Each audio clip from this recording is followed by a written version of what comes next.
Ada lagi? Halaman 9 masuk ke halaman 10. An Saubana qala Rasulullah sallallahu alaihi wasallam la tazalu ta'ifatun min ummati zahirina 'alal haqqi la yadurruhum man khadalahum hatta ya'tiya amrullahi wa hum kadzalik. Rawahu Muslim. Dari Sauban ia berkata, Rasulullah sallallahu alaihi wasallam bersabda, akan selalu ada segolongan dari umatku yang menampakkan kebenaran, tidak akan memudaratkan kepada mereka orang yang menentangnya, sehingga Allah mendatangkan perintahnya, sedangkan mereka tetap demikian itu. Hadis riwayat Muslim. Mohon penjelasan pada kalimat tidak akan memudaratkan kepada mereka orang yang menentangnya, sehingga Allah mendatangkan perintahnya, sedang mereka tetap demikian itu. Jadi ada sepeninggal Nabi nanti umat beliau yang beliau sebut dengan Taifah ini. Taifah ini jumlahnya tidak besar. Taifah ini jumlahnya kecil. Kalau jumlahnya besar, sangat besar, itu disebut nafar. Jumlah di bawah nafar itu disebut firqah. Jumlah di bawah firqah itu disebut taifah. Kita pahami dulu makna taifah. Coba ayatnya. Apa itu? Makana limu'minin liyanfiru kafah. Falaula nafara min kulli firqah. Nafara min kulli firqah. Nafar dulu, baru firqah, baru taifah. Liyatafaqahu fiddin. Surat At-Taubah, surat ke-9 ayat 122. Wa ma kanal mu'minuna liyanfiru kaffah falaula nafara min kulli firqatin minhum ta'ifatul liyatafaqahu fiddin waliyunziru qaumahum idza raja'u ilaihim la'allahum yahzarun. Tidak sepatutnya bagi orang-orang yang mukmin itu pergi semuanya ke medan perang. Mengapa tidak pergi dari tiap-tiap golongan di antara mereka beberapa orang untuk memperdalam pengetahuan mereka tentang agama dan untuk memberi peringatan kepada kaumnya apabila mereka telah kembali kepadanya, supaya mereka itu dapat menjaga dirinya. Dalam ayat ini kita temukan kata nafar, kata firqah, kata taifah. Itu secara berurutan. Nafar itu jumlah yang sangat besar. Firqah jumlah di bawah nafar, lebih sedikit dari nafar. Taifah lebih kecil lagi. Jadi ibaratnya kalau nafar itu 1000, firqah mungkin 500, taifah mungkin 200, mungkin 100, mungkin 250, mungkin hanya 50. Menurut Nabi, sampai nanti hari kiamat akan senantiasa ada la tazalu. La tazalu. Tazalu fi'il mudhari' yufidul listimrar, yufidut tajaddud wal listimrar.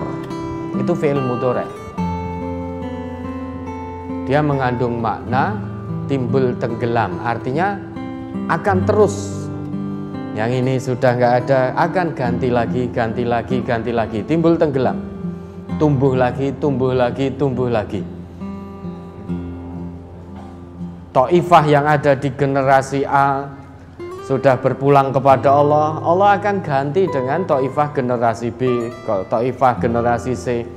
di setiap generasi akan ada terus Taifah ini, jumlahnya kecil. Min ummati, dari umat Nabi Muhammad.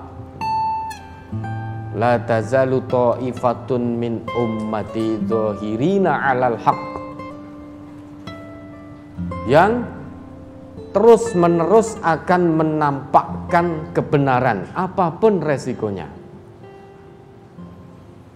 termasuk mendapat resiko dari manusia.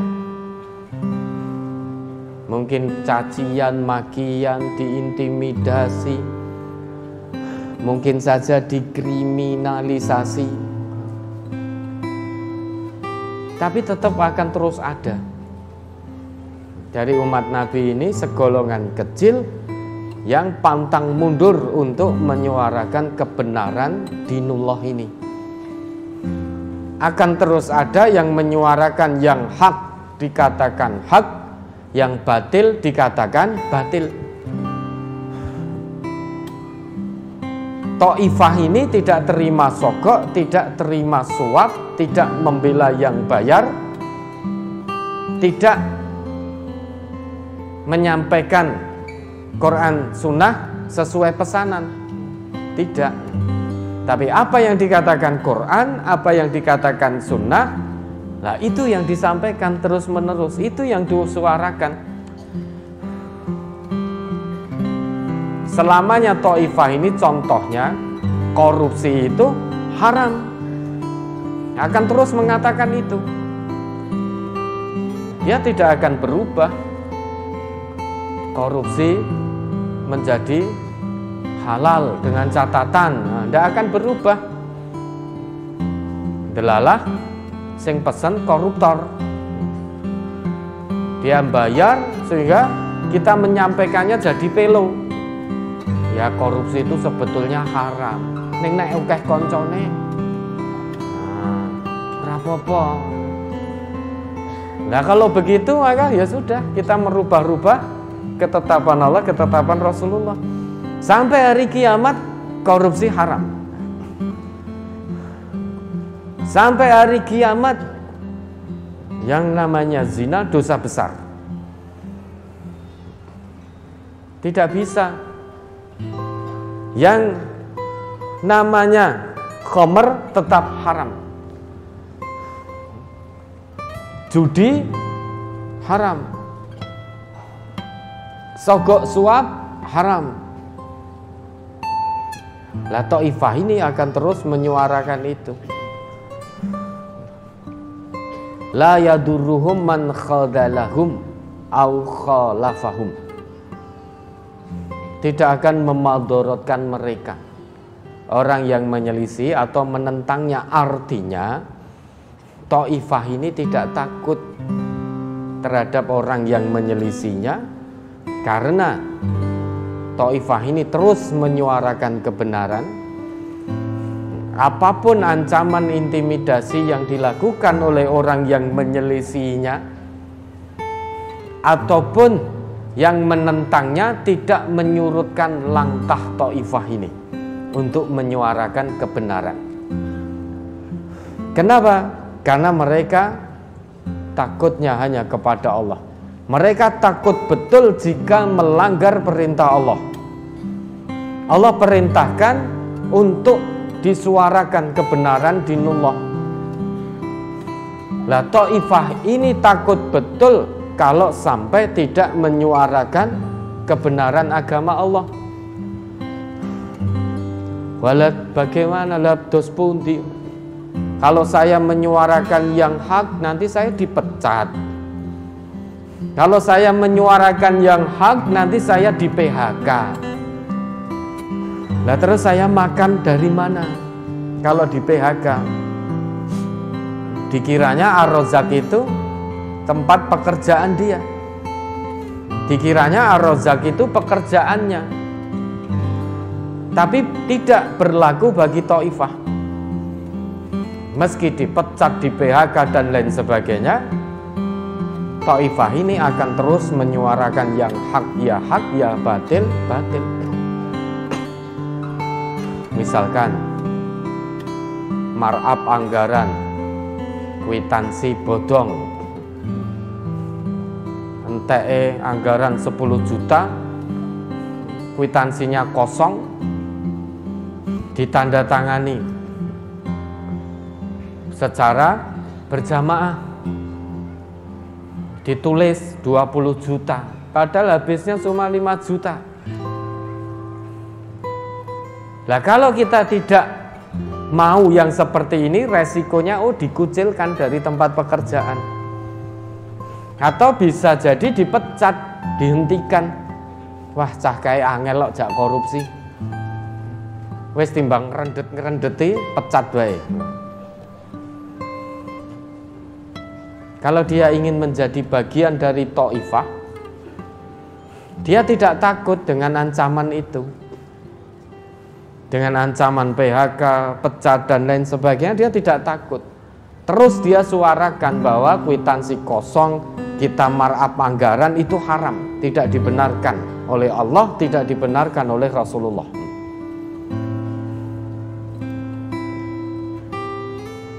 Nah, maksud dari la yaduruhum man khadalahum aw khalafahum ini, Thaifah ini tidak takut dengan ancaman resiko yang ditimpakan oleh orang-orang yang menentang dan menyelisihinya. Karena Thaifah ini yakin betul As-Somad itu Allah. Maka Allah yang akan datangkan pertolongan. Hatta ya'tiya amrullah. Kalau Allah sudah datangkan perkaranya, Allah sudah datangkan keputusannya, maka orang-orang yang menentang, orang-orang yang menyelisih, penyuara, orang yang menjelaskan kebenaran ini, itu tidak akan bisa menimpakan madorot sekecil apapun. Namun syarat untuk mendapat pertolongan dari Allah dipenuhi dulu, baru pertolongan Allah akan kita dapatkan. Nah, kita pilih jadi bagian Thaifah atau tidak. Semuanya ada di tangan kita. Dulu Nabi itu, beliau pernah bersabda, kan ada permintaan dari orang-orang kafir Quraisy, bahkan ancaman, intimidasi agar Nabi menghentikan dakwah, agar Nabi menghentikan menyuarakan kebenaran Al-Quran. Apa jawab Nabi? Lau wudi'atis syamsu fi yamini wal qamaru fi shimali ala an adruka hadzal amra ma taraktuhu abada. Andai kata matahari diletakkan di telapak tangan kananku, rembulan diletakkan di telapak tangan kiriku, agar aku menghentikan dakwah ini, agar aku berhenti menyuarakan kebenaran agama Allah ini, tidak akan pernah aku hentikan selama-lamanya, sampai Allah matikan aku dalam dakwah ini, atau Allah menangkan aku dengan dakwah ini. Sehingga intimidasi, cacian, makian, beberapa kali terus berusaha untuk dibunuh, beliau tidak berhenti, terus berdakwah, menyuarakan kebenaran. Dan di antara umat beliau akan terus ada Thaifah dhahirina alal haq, yang terus menyuarakan kebenaran apapun resikonya. Nah, kita tinggal pilih mana. Sepertinya kebanyakan di antara kita wis lah sing Thaifah liyane wae. Aku tak ora Thaifah ndak masalah. Sing penting urip.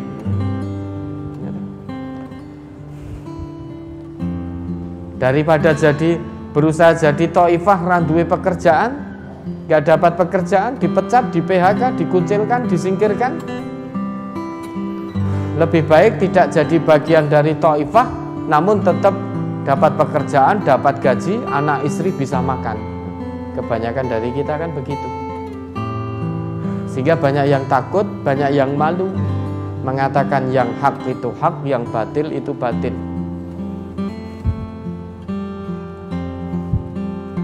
Sebetulnya berani mengatakan yang hak-hak, batil-batil. Tapi keberaniannya kadangkala luntur ketika melihat amplop berwarna coklat atau putih, sehingga luntur. Atau melihat saldonya bertambah, sehingga menjadi luntur keberaniannya, menjadi malu-malu kucing. Mau menyuarakan kebenaran, ngecek dulu saldonya. Kok tambah oke. Nah, akhirnya jadi tidak menyuarakan kebenaran.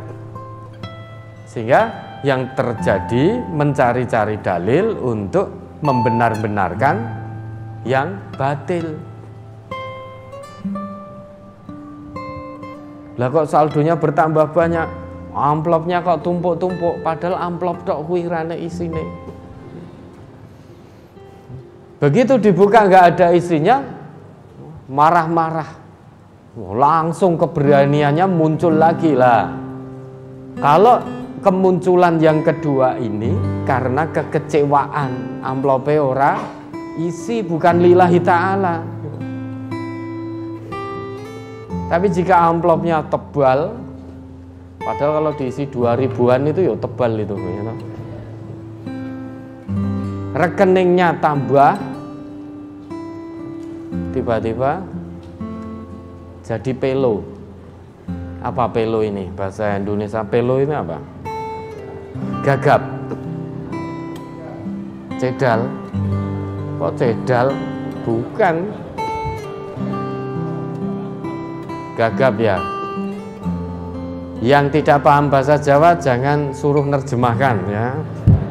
Pelo pokoknya ini. Jadi pelo. Jadi pelo. Hati nuraninya tahu itu kebenaran, tetapi dia sudah dapat fulus kasir, cuan, dapat cuan banyak, dapat uang banyak, sogok suap itu.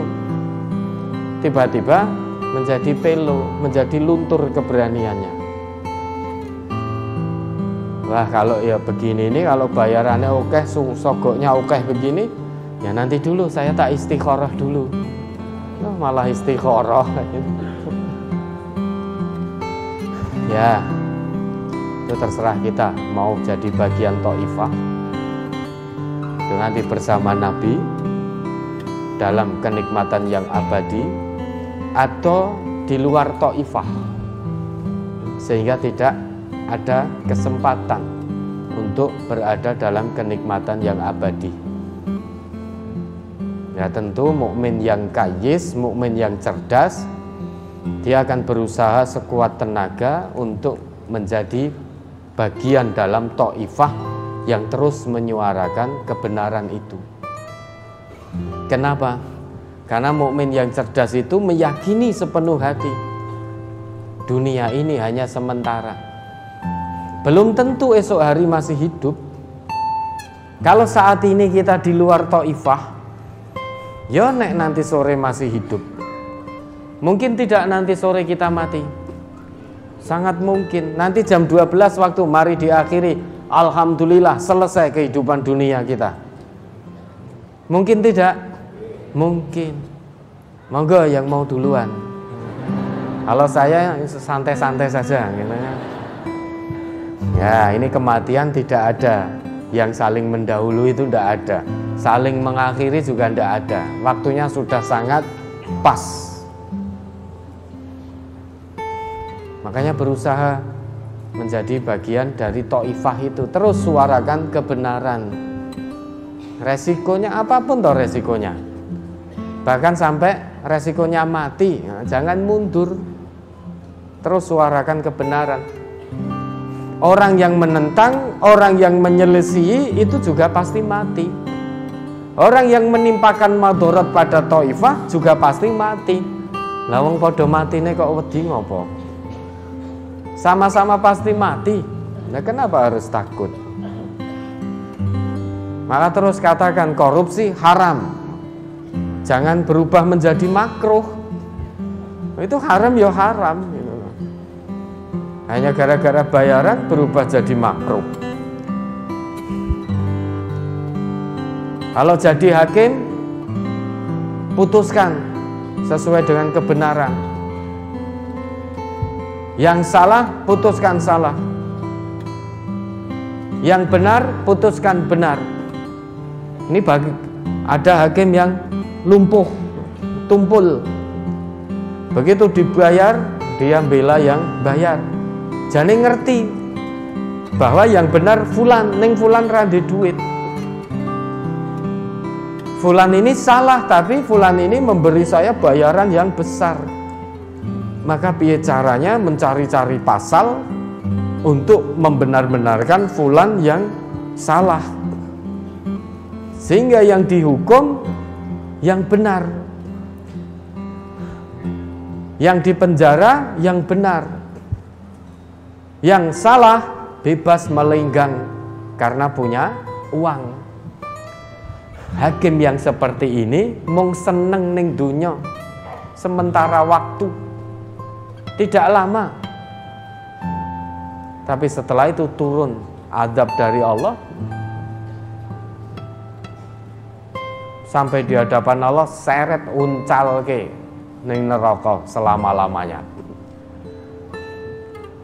Bayaran itu, dapat uang itu, pertama mungkin yo seneng, tapi uang bukan segalanya. Begitu menerima uang, menerima amplop, selang beberapa waktu atau hari atau bulan atau tahun, tiba-tiba hakimnya tidak punya nafas. Duit ning ra duwe nafas. Punya uang tidak punya nafas, mati sudah.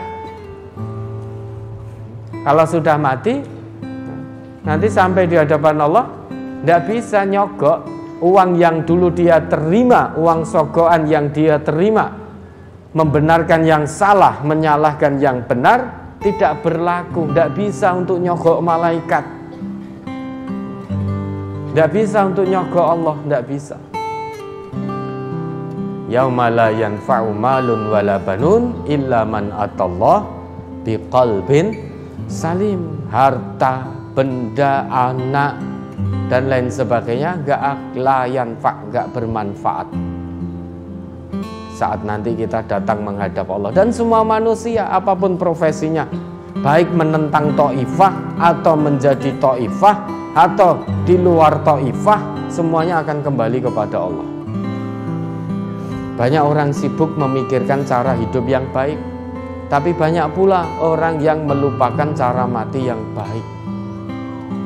Padahal dia tahu satu hari nanti pasti akan kembali kepada Allah.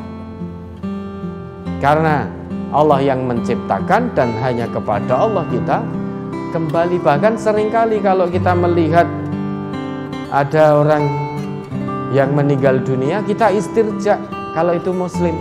Inna lillah wa inna ilaihi raji'un. Sesungguhnya kami ini milik Allah dan sesungguhnya hanya kepada Allah kami kembali. Sudah tahu itu, maka mulai detik ini pikirkanlah cara mati yang baik dengan menjadi bagian dari Taifah. Terus suarakan yang hak ya hak, yang batil ya batil, apapun resikonya. Ya, ada lagi.